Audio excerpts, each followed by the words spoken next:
Yeah, Earnestly Speaking Podcast.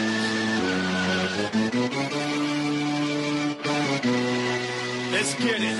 I'm a giant in New York, in Miami carry heat. So much more in store, my product can flood the street. Opinion Nation Godfather, CEO. Puff in the late 90s, gon' see me blow. Oh. Got my hustle on, no imitation of that. Army of untouchables, Opinion Nation staff. Never an off season, homie, check the numbers. Heart throbbing my own right, supplying southern comfort. Earnestly speaking, my ego is well fed. Earnestly speaking, you're too feeble and no threat. See, I'm like a hurricane, you're a mild breeze. Earnestly speaking, leaving Eli a dynasty. Shake!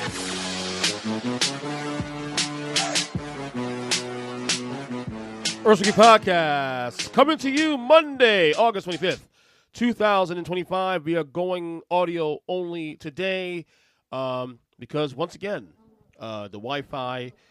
It's probably StreamYard at this point now, but it's whatever the case may be, is giving me issues again on the video side. Too much buffering, too much of that stuff. So we are going to go audio only on this one. I am very happy. I'm also very tired today because today actually today is my last day for a while in terms of working. I am on vacation. I don't normally take vacations, especially extended vacations. I might do a weekend here or do 2 days here, but we don't do vacations here, and today I am officially on vacation, although we do record. I will be recording 2 more podcasts this week before we get to official vacation, but, you know, if you do what you love, is it really work? You know what I'm saying? But you guys already know, I've been talking about this all year long. My wife and I this is our first trip we'll be doing since becoming parents 12 years ago without the children, with the kids.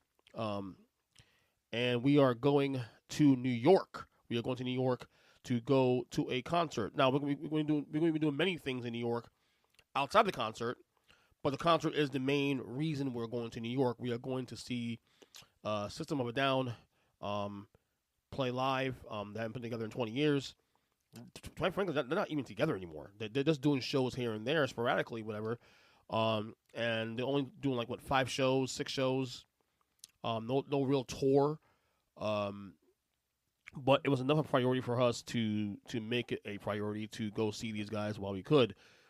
A band, of the many bands I've seen through my lifetime, a band I've never seen before. So I'm very excited about this one. I cannot wait. But the trip itself is going to be a big deal because it's also we're going for 4 days. We're going to be gone for 4 days with some friends also too, and it's time away from our family, time away from our kids. Again, it's our first getaway her and I have had since, honestly, since parents. But I don't think I remember going away with her like this, even before we became parents. So probably about 13 years since we've gone away together like this, outside of our own confines of where we live at here. So I'm pretty excited about that. Nervous at the same time because of course our kids are in someone else's hands, but. In any case, you know, we got to take care of each other. We still got to take care of each other and check in and, you know, do these things that, you know, are important to us and still not lose our individuality at the same time, too. And especially our marriage, feeding our marriage, and feeding, you know, these things are so important. These kids will grow up and they will do their own thing and live their own lives. And it's important that we continue to still, while we're parents and whatnot, still be able to live our lives, you know what I'm saying, in some ways, and at least have to strike a nice balance of that. But the concert feels like a backdrop because we're doing a lot of other things outside of that. We're going to be doing, like I said, well, and I'll review this entire trip, but I know we're going to be going to a Broadway show when we land on Wednesday. We're planning to see Book of Mormon. We got tickets for that. We got other restaurant stuff we're going to be doing. We're going to go to Chinatown, you know. Now, this trip to New York, for me, obviously, I am born in New York, so it's not necessarily a big deal. Okay, it is a big deal in a sense, but it's not my first time, obviously. I'm born there. I was not necessarily raised there, but I've been there so many times, you know. Even though I haven't been there in 10 years. But this trip is a bigger deal for my wife. She has never been to New York before. This is a massive deal for her. So is it important that this trip goes off without a hitch? It's important that she takes in the city, takes in the culture of New York. Now, look, I agree. New York City has changed a lot in recent years. Some say for the better, some say for the worse. You make up your own mind on that. But I'm looking forward to seeing her face when we get into the city for the first time, and seeing the joy and like this matters to her, especially because her father's from New York, but yet she's never been here. When her dad left New York at the age of 17, I think, or 18, he never went back. And even when he had his kids, they never went back either. They never prioritized it. So this is a big deal for her. I really can't wait for her just to see this. So yeah, we have a lot planned out. I don't want to go into detail what we're doing. I want to save that for when we return, and I think I'll have her come on the podcast and we'll do a review of the trip. But yeah, I'm stoked. I need the time away. I'm really burnt out and tired. I need the time away, just to kind of recharge, reset. Not just the podcast. The podcast is a labor of love. It is work, but I do enjoy it. At the same time, it's good to get away from our normal confines of the day-to-day hustle and bustle. That's the part I'm looking forward to more than anything else. So like I said, when we get back, we'll talk about the trip itself and what we did, and hopefully she'll come on the podcast and we'll do an episode dedicated to that. A podcast update here, though. We are adding a new show to the show. You guys know we do within the podcast. Obviously, we have series and stuff we do with False Count Anywhere, or EJ was Generous, to the Game Report, Music Lounge now we started recently, and the basketball retro, wrestling retro, of course. We are launching tomorrow our first episode of the Earnestly Speaking NBA show, which is hosted by myself, of course, but also co-hosted with me. You guys know Greg Carinia, who's a regular on this podcast, especially last season. He was on the show during the peak of the NBA season, all the way through the playoffs and through the finals, and he was on here weekly, pretty much. Well, he has agreed to co-host a NBA show with me, exclusive to this podcast. So we're actually planning on recording our first episode tomorrow.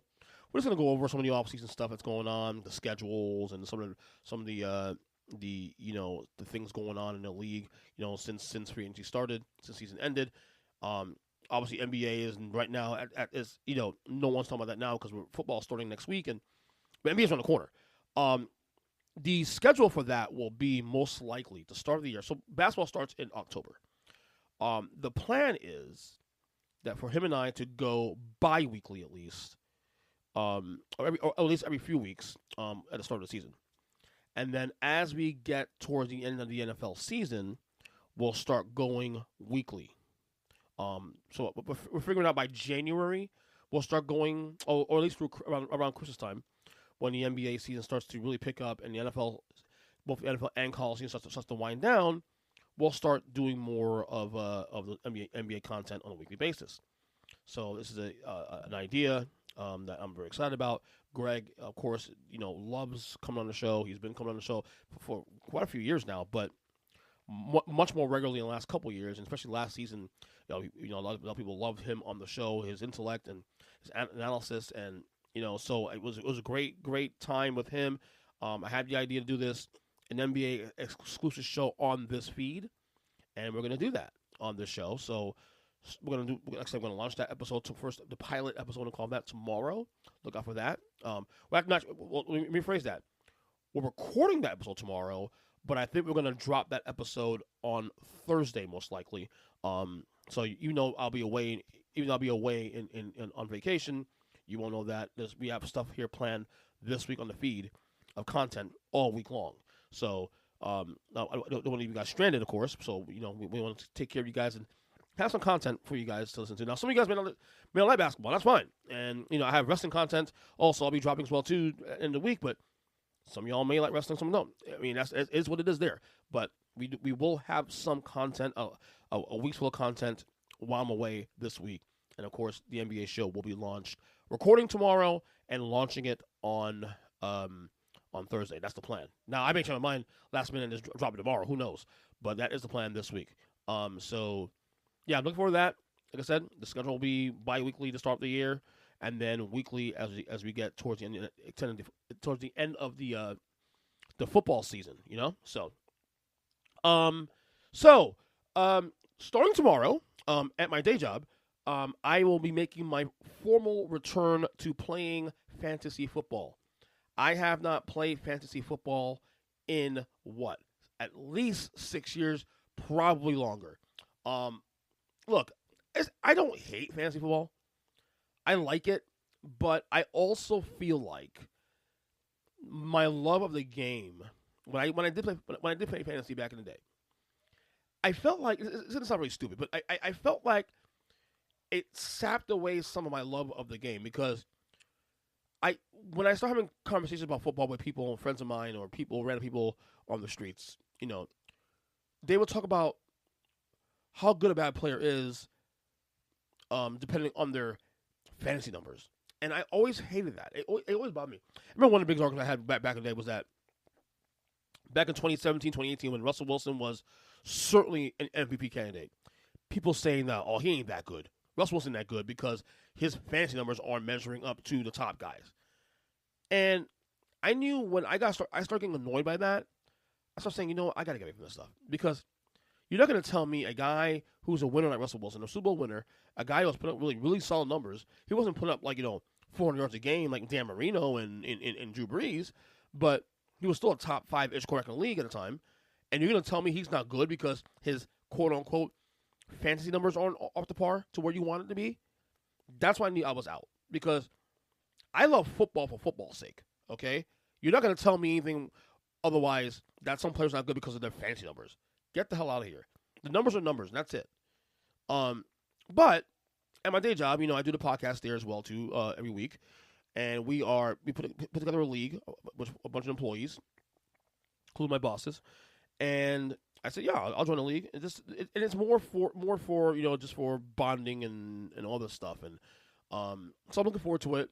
My goal is also to make sure I'm still engaged in the league. Even weeks into it. Because one of my habits is that when I join a league in the years past, I'd be psyched up for the draft. First couple of weeks I'll be happy, this and that, and then by week 5, week 6, I'm checked out because number 1, ADHD. Duh. Number 2, if my team sucks, I'm not engaged. But at the same time, it's not fair to the rest of the league that even though my team's losing, that I should still be setting my lineups every week. That is not fair to the rest of the league. So I'm going to do my best to make sure I'm engaged this year, and I think I will.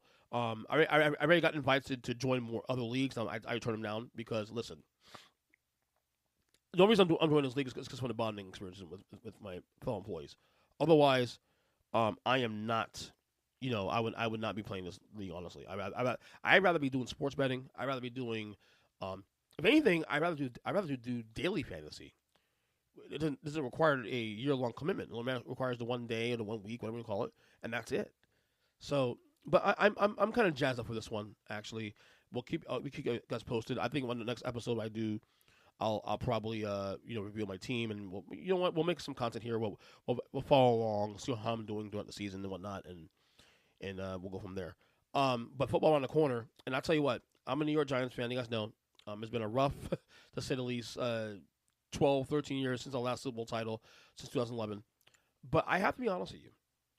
I got to be honest with you. I am pretty encouraged about this team this season. And I'm not saying that just because of the preseason. They went 3-0, and obviously Jackson Dart looks really, really good in the spots he's played. I just get a good feeling about this year. And I say that because even in recent seasons, the Giants, it always felt doom and gloom no matter what. Even during the preseason, I always felt doom and gloom for the New York Giants. And yet, this year, there's a certain energy about this team that's really standing out in ways I haven't felt since, the late 2000s. Now, look, do I think they're a playoff team? No. Will they be last place in the division? Most likely. But I think this team is going to be a tough team.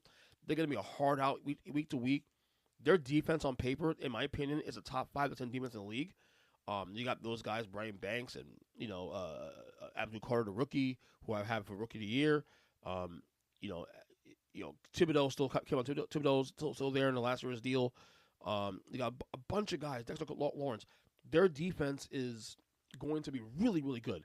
Their offense, not sexy, but this is the year 2 Malik Neighbors. This is obviously low bar, of course. The best quarterback room we've had since Eli Manning, at his peak. With Russell Wilson, Jackson Dart, and now Jameis Winston. So I feel like this team is going to be very solid. I have this team pegged at 7-10 this year, being very competitive and seeing the light in the tunnel. I am really encouraged to see what I've seen with Jackson Dart, and apparently a lot of people who I know personally that know football are also the same. So I'm taking all that positive energy into this season. This is the most I've looked forward to a Giants season in a long time, like before the season actually starts. I know they made the playoffs a couple years ago, but I always told you guys that always felt very fluky and whatnot. But this Giants team feels different. It feels like this is going to be a very competitive team. And that's all I want to see. This is a real rebuild. I'm glad they stuck it out. They're going to stick it out at least one more year with Brian Daboll as head coach, as Joe Shane as a GM. So hopefully this year is going to be a very competitive year, and we'll see how this all plays out. Cannot wait for it. So, in some media news, MSNBC is going to be no more. MSNBC is rebranding and will be changing its name to MS Now later this year. The name MS Now stands for My Source for News, Opinion, and the World. This rebrand is part of a larger corporate restructuring. Here's some of the key details that will change. The rebranding is a direct result of Comcast's decision to spin off several of its cable networks, including MSNBC, USA Network, CNBC, and others into a new independent company called Versant. NBC Universal will be retaining the NBC name and its iconic peacock logo for its broadcast and film studios. As a result, the networks moving to Versant need to establish their own separate identities. MSNBC's new name and logo will eliminate the NBC branding. According to MSNBC's president, Rebecca Cutler, the rebrand allows the network to set its own course and assert our independence as we continue to build our own modern news gathering operation. The network has stated that its editorial direction and line of hosts will not change. The new name has been met with a mixed and often negative reaction online, with some critics mocking the new acronym and branding. We knew this was coming, obviously. We saw MSNBC's ratings, in the tube. Has been in the tube for a long time. Especially a lot of the left-leaning media entities. There's so many of them that they pretty much eat themselves out. And you pick the best of the best. Like CNN says they're the middle of the road. Come on, they're more left-leaning. That's fine. Because they some of their politics is down my alley, so I'm not going to sit there but I'm not going to bullshit you and say, they're fair and balanced. That's up for discussion.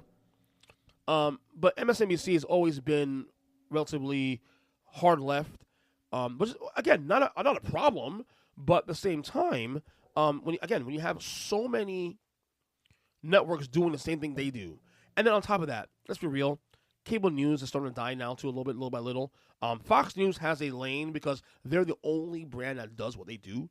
They're the only conservative media outlet in the mainstream. So, of course, the numbers are going to be higher because people who prefer that political persuasion, they're going to get all of that. All of those eyes. You know what I mean? And then, of course, the internet. The independent media is taking over everything. People are getting tired of being fed what the mainstream media, both on either side of the aisle, are getting tired of it also too. So you have independent media now really, and podcasts really putting a stamp on the ground. This past election told you that podcast was a massive issue, was a massive platform for many of the presidential candidates, of course. So you're seeing that, the change of the media landscape across the board, not just in politics, not just in news, but in sports as well too. Like ESPN, they're making moves here to sustain itself as a entity, but of course, sports media, independent media is also thriving now little by little. So there's no surprise here. MS Now, whatever. But we knew something was coming. We saw this coming as late last year, that the rebrand was coming at some point, or them doing things, selling off parts. It's one of many things. So this is something that's not a surprise. So that is what it is. You know what I mean? So MS Now will be coming later this year. We'll see how that looks like. let's see if the content will change. But what they say, the content's gonna be the same. So, all right, finally, to get out of here. Yesterday was actually 33 years since Hurricane Andrew hit South Florida, most notably South Miami. I was 12 years old when Hurricane Andrew hit here in South Florida. I was 12, living in Kendall, Florida. That was a very scary and life-changing night. Thankfully, my family, I lived in an apartment complex at the time on the second floor. Luckily, all we had was like two minor leaks, in our apartment. I can't say the same for people around us, buildings around us. People had massive damage. Roofs caved in and glasses broke. I remember there was like a tree before the storm hit. There was a tree outside my bedroom window that was tilted in my direction. I was so worried that tree was going to go through my house, and that tree never went that. In fact, the tree went the other way. And it hit the building across from us. That was the night I realized God was real, because I don't want to sound narcissistic even when I say this, but I was praying that night that please do not, could we survive this? This was my first hurricane. Okay, I was 12 years old. My mom, it was just her, and then my two brothers and sisters, my mom's side, going through it, and it was not. It wasn't easy. It was definitely very